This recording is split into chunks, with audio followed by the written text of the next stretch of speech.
আসসালামু আলাইকুম এভরিওয়ান, ঈদ মোবারক। আজকে ঈদের দ্বিতীয় দিন। সবার ঈদ কেমন কাটলো জানাতে ভুলবেন না। আশা করছি সবার ঈদ খুব সুন্দরভাবে কেটেছে। আমাদের গৃহিণীদের তো প্রতিদিনই একই রুটিন চলে, তাই না? সকাল সকাল ঘুম থেকে উঠেছি, গাছে পানি দিয়েই আমার সকালটা শুরু হলো। আমাদের ঈদ বলতে তো খাওয়া দাওয়া, রান্না বাড়া, ঘর গোছানো, এটাই, তাই না? আর এইসব কাজগুলো করতেও কিন্তু আমাদের অনেক ভালো লাগে, তাই না গৃহিণী? গতকালকে ঈদ গিয়েছে আর আজকে বাইরে দেখি শুনশান নীরবতা। আর আমার তো প্রতিদিনের সকাল শুরু, গাছকে পানি খাওয়াও, মাছকে খাবার দাও, আর আমার বাচ্চার খাবার রেডি। আলহামদুলিল্লাহ, এগুলো করতেও আমার ভালো লাগে। আমাদের কোনো ক্লান্তি নেই আমাদের গৃহিণীদের কোনো ঈদ ছুটি। তবে হ্যাঁ, বোনাস আছে। সারাদিন ক্লান্তির পরে যখন বাচ্চা এবং স্বামীর মুখে হাসি দেখি, সেটাই আমাদের পরিবারের সবার মুখে হাসি দেখি, সেটাই আমাদের বোনাস, তাই না গৃহিণী আপুরা? আমাদের গৃহিণীদের কাছে ঈদ মানে হাত ভরে মেহেদি পরে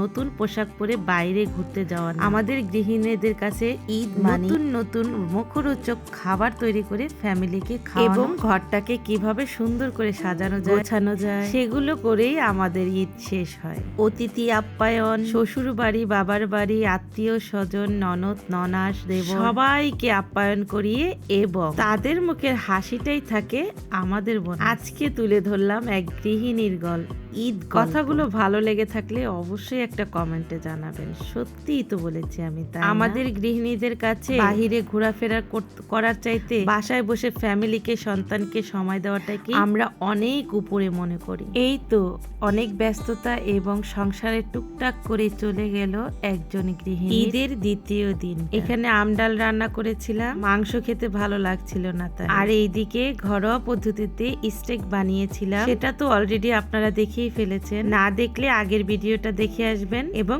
বানিয়ে খাবেন। ফুল রেসিপিটা ফলো করে বানালে রেস্টুরেন্টের স্বাদই পাবেন ইনশাআল্লাহ। আজকের মতো এখানে বিদায় নিচ্ছি। আল্লাহ হাফেজ এন্ড আসসালামু আলাইকুম।